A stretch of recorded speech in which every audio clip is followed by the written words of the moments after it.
What's up, y'all? It's your girl Nikki from TSV TV coming back to you with another one. Let go.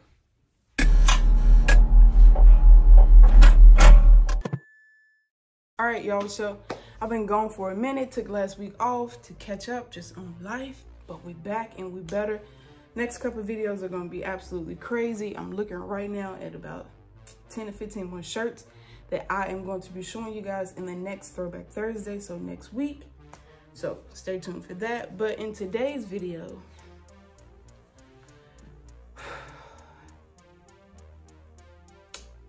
y'all, I think it's time. Today we are going to be talking about what platforms I plan on using to sell my shirts. At this point, I have way too many. If you saw last week's video, or 2 weeks ago, not last week, you saw that I showed like 20 shirts that I got in the month of March alone. In 1 month, 20 shirts. Like I said, I'm looking at about 10 to 15 more, so it's time for me to get rid of some of them. So yeah. So I'm considering whether or not I should do Popshop or whatnot, or just stick to Instagram to do it. So that's what this video is going to be about. But first, real quick into the fit. We got this, what is this? Good Times Atlanta hat, 2020. And we got on my boy Ray's. We got on his sweater today. Sneaker Garden is from the Fall Winter collection from 2021. All right, so everybody knows with Instagram, you can easily get on there. It's not like you have to meet any requirements or anything like that. You literally just go live and hope that people come into it, and so you have an active chat, and then you show things that you want to sell. And typically the way that you show them is just by like holding up the shirt. For example, if I wanted to sell this, I would just like hold up the shirt, talk about it single stitch, top and bottom, show the print, show the tag, back, talk about any flaws, and I would literally just be like this. Or I would like have it on the stand or something that, you know, so whoever comes in, they can see it, versus these other ways of selling.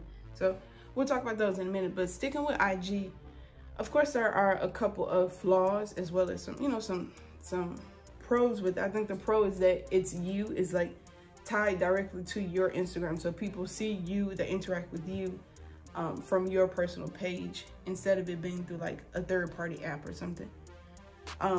So, and it also drives traffic to your page. So if you run your page as like a creator or like a business, you know, it gives you those metrics that you're looking for. But on the flip side of that, it's also a lag. So when you say something, the chat won't respond to 10 to 15 seconds later, and by that point your mind is like already, you know, gone somewhere else. So that's definitely a drawback. But another drawback is the fact that you have to like pin it, you know. You have to like pin. So let's just say I had that shirt and someone said $10. If I see that $10 before I see like another number, I'm gonna pin that one, right? But also with Instagram, your numbers can be shadow banned. So you could say somebody could have started off with 30, but because they put the actual 30, I can't see it. So it's just like some things like that where it's like those small little nuances. It's just like, so outside of that, I feel like for me, IG just really gives you that connection. It's like that, connect my page with what I'm selling, with my interaction with people.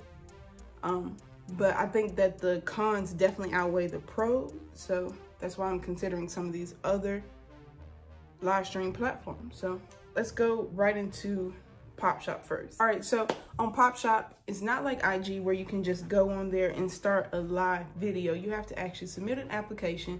You have to get approved, and if you're approved, then they have this thing where they can coach you through on like what to do, you know, how to have a successful live show. And from there, then you start like pretty much the same thing as you would with Instagram. So what I mean by that is like you start selling. But before then, I think the good thing about Popshop is that you can take pictures of the shirt. So instead of you like sitting there holding it, constantly talking about it, when people come into your live show, they can just click like at the bottom right, I believe. They can literally just like click on it, and they can see what's been run, like the size, the measurements, the flaws, the details, they can look at clear pictures of it instead of you just holding it and trusting you to just like talk about it. So I really like that aspect because it's not relying on you being like interacting with the item that you're trying to sell. So I really appreciate that. Saves your arms for sure.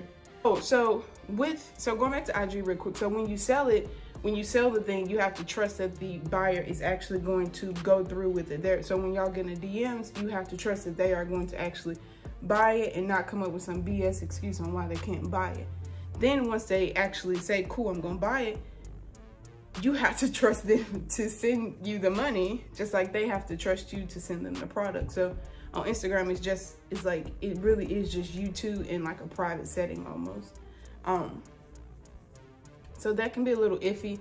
Then you charge for like shipping and stuff like that, unless it's over a certain amount. So, y'all, why is my dog running? Anyway, so it's drawbacks with that. So, and I've heard of people having issues with like chargebacks as a seller. And then I've also heard of, you know, as the buyer, you never get your item. Somebody just basically took your money. So things like that you can easily run into on Instagram versus with like Popshop or whatnot. Popshop specifically, you have to confirm you bid, but before you can even bid, you have to like insert your card information, whether you're using like Apple Pay or a credit card or a debit card, or I don't think you can use PayPal, but whether you're using any form of payment, you have to have that on there before you can even bid. Sorry for it.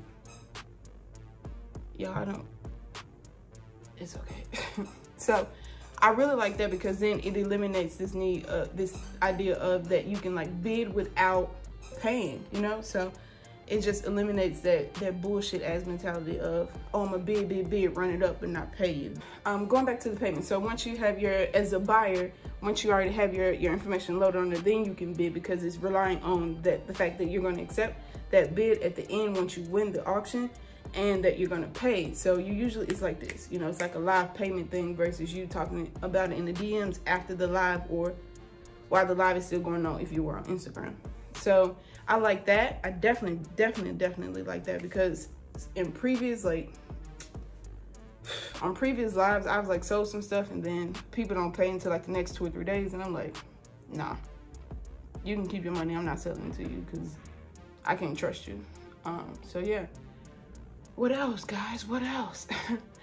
So for me, what I'm looking for mostly is reliability. I need whatever I'm going to use to be very reliable. I need it to work for me as well as the potential buyer. And I think that Popshop offers that. But I think where Popshop can't talk is going to differ from whatnot is because Popshop seems to be catered towards larger audiences. So if you follow Chris 1980 something Co on Instagram, then you know he has like 100,000 followers. And he recently partnered with Popshop to have his own show on Mondays, which is how I actually got introduced to it. And so it's like they reached out to him because he had this large following and he was already doing this same like live selling of vintage tees, but he was doing it on Instagram. So it was like, I feel like they catered towards, or they market themselves to large, like, you know, like large Instagram accounts. Same with someone else by the name of like Monarch Studios. I think he has like 30,000 followers or something like that. So it's like they go for larger platforms, a larger following, versus like Whatnot, they sell to like, they market themselves as like the average consumer, the average seller. So you got 1,000, you got 5,000, you got 100, you got 50 followers, you know, whatever it is. So it's a lot to consider there. But since we are talking about Whatnot, it's the exact same as far as Popshop. It's the exact same as far as Popshop, but the difference is, there are no real differences, I don't think. Still pretty much the same, like live stream, very live in the sense that you make a comment, the comment is right there, the chat and the person who's live, they can see it. Also, you have to load your money on there. You have to buy it, you know, pretty much immediately. If the seller is shipping it to you and they want to charge you shipping, you have to buy shipping, you have to do all of that. So it's like everything is through this app. It is not reliant on your ability to track down somebody or a buyer's ability to track down you and rely on you to ship something out. So I really do think that that is really cool, because it gives you like this printout report for both Popshop and Whatnot on what you sold, how much you sold it for, who you need to ship it to, and you know, things like that. And it also puts you on this deadline that you have to ship it out within like 1 to 3 days, which I really appreciate, because I've had some crazy wait times for shirts, and that pisses me off, because it's just like, if I'm paying for something, I want you to go ahead and ship it out at least within like 2 days. And I think that's, you know, like most people. And I know things come up, but at the end of the day, like, you got my money immediately, why can't you ship my shit out? Or at least give me some type of tracking so I can know when you ship it out. But on these apps, it almost forces you to be proactive. Cool, you sold it, you might want to go ahead and print the label, package it up, and ship it out. And then on top of that, so yes, you get paid immediately with Instagram, but on these apps, just like you would with like Depop or Mercari, it takes 2 to 3 days for you to get paid from that. But also, once you get paid, you know, that's it. It's like, no one's coming back to you saying, oh, you know, this was this, and this, because you got it and you approved it. And because you approved it, they released the money to the seller. So I think that that's really cool, and it eliminates that ability for somebody to come back and try to scam you, do a chargeback, whatever it is. So it's a lot to consider. So that, you know, that really helps you as a seller.